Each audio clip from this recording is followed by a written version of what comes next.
Gəncədə yaşayan əslən Kəlbəcərdən olan ailə mənzil şəraitinin yararsız halda olmasından şikayətçidir. İmanovlar ailəsi hazırda keçmiş yataqxana binasında məskunlaşıb. Baku TV-nin qaynar xəttinə müraciət edən ailə başçısı Rusif İmanov azad olunan ərazilərdə mənzillə təmin olunmaq üçün aidiyyatı qurumlardan kömək istəyir.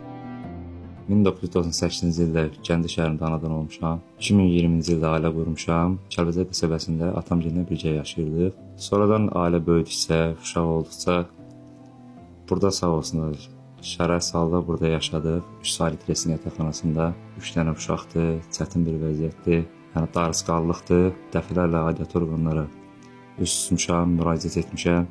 Müraciətimiz bizim azad olunmuş torpaqlarda evlə təmin olmamızla bağlıdır. Bizə belə bir kağız veriblər ki, Ziver kəndində hava tikildi, onda köçürüləcəyiz. Mən istəyirəm ki, evlə təmin olunan, çətin şəraitdə 3 dənə qız uşağı böyüdürəm evdə.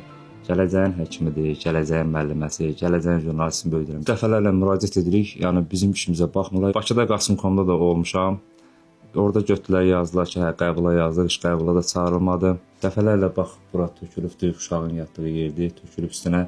Aidiyyatı orqanlara müraciət edirəm, heç kim işimizə baxmır.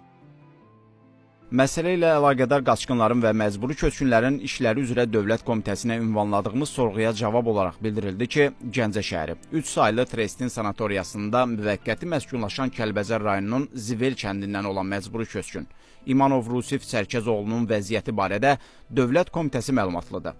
Rusif İmanovla müvafiq sorğu aparılaraq onun geri qayıdışı ilə bağlı fikirləri öyrənilib. Hazırda işğaldan azad edilmiş ərazilərdə bərpa və yenidən qurma işləri sürətlə davam etdirilir. Köçürülmə prosesi zamanı qəzalı və ağır şəraitli binalarda, o cümlədən yataqxana və digər müvəqqəti məskunlaşma obyektlərində yaşayan ailələrə üstünlük verilir. Qeyd olunan ünvanda məskunlaşan Rusif İmanov və ailə üzvlərinin işğaldan azad edilən ərazilərə köçürülməsi məsələsinə mərhələli və qanuna uyğun formada baxılacaq.